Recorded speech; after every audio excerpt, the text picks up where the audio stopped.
कुम्हार के घर का मट्टी का पात्र और एक वंशकार समाज बांस का जो डलिया बनती है, बांस की जो पिटारी बनती है, उस बांस का जो सुपड़ा बनता है, बांस की जो टोकनी बनती है, जो वंशकार समाज बनाती है, एक कुम्हार बनाता है मट्टी का पात्र और एक वंशकार बनाता है वंश बांस का सामग्री। ये दोनों वंश को बढ़ाने का काम करते हैं।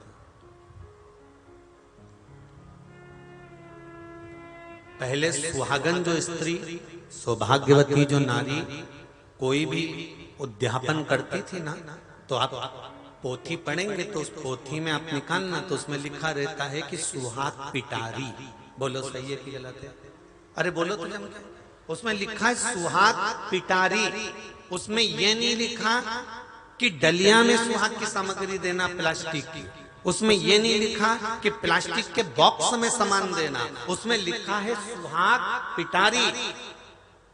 सुहाग पिटारी देने का मतलब क्या होता है कि बांस की कोई डलिया हो, बांस की कोई पिटारी हो, बांस की कोई टोकनी हो, बांस की कोई सामग्री हो, उसमें सुहाग की वस्तु रखकर जब दी जाती है तो नारी कभी विधवा होकर नहीं जाती, पति के कंधे पर अंतिम समय में जाती।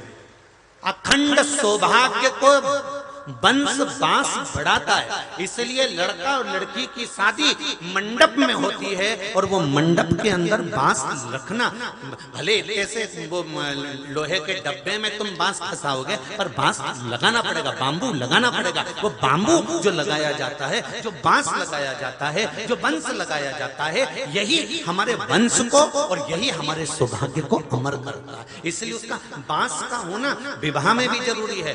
बांस का दान, वंश का दान, अर्थात जैसे ही हम डलिया के अंदर वस्तु सामग्री रखकर दान देते हैं उसका फल अधिक अधिक गुना होता है। ये तो अभी अभी हो गया, पहले के समय में तो घर में अगर शादी के पहले वो मट्टी लेने भी जाते हैं ना, इधर जाते कि नहीं जाते पता नहीं हमको, पर शादी के पहले मट्टी लेने भी जाते हैं तो घर की बहन बेटियां इतनी छोटी छोटी डलिया सिर पे रखकर मट्टी खुदवाकर फिर दामाद के द्वारा, जमाई के द्वारा उसको लेकर आती है। वो उसको खलमट्टी कहते हैं, उसको माटी, फिर उसका कुछ बनाती है, चूल्हा बनाती है, सामान बनाती है, फिर पूजन करती है, फिर दूल्हा दुल्हन आते हैं, फिर उसका पूजन होता। तो ये सब क्रम अलग अलग है।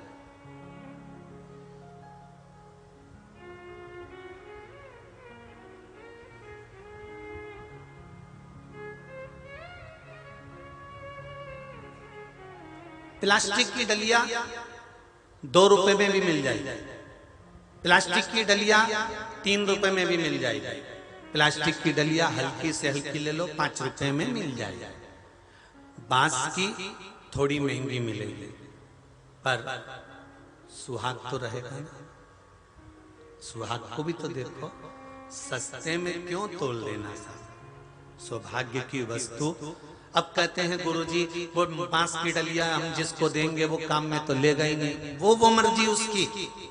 तुमने सत्यनारायण भगवान की कथा कराई, पंडित जी ने प्रसाद चढ़ाया, पंडित जी प्रसाद लेके घर गए, तुम ये मन में मत लाओ कि ये कटोरी भरकर चढ़ा दिया, पंडित जी तो पूरा ले जाएंगे, मैंने कपड़े दिए थे पंडित जी क्या करेंगे, मैंने साड़ी दी थी पंडित जी क्या करेंगे, मैंने ये सामान दिया था पंडित जी क्या करेंगे। कभी भगवान के मंदिर में दर्शन करने जाओ, 10 रुपए चढ़ा रहे हो तो ये विचार मत लेकर आना कि इतना दान चढ़ता होगा तो महाराज क्या करते होंगे, पंडित जी क्या करते होंगे, इतना डोनेशन आता होगा तो क्या करते होंगे। तुम्हारा काम देने का है, जो ले रहा है उस परमात्मा को हिसाब उसको देना है। तुम्हारा देने का काम दिया और पीछे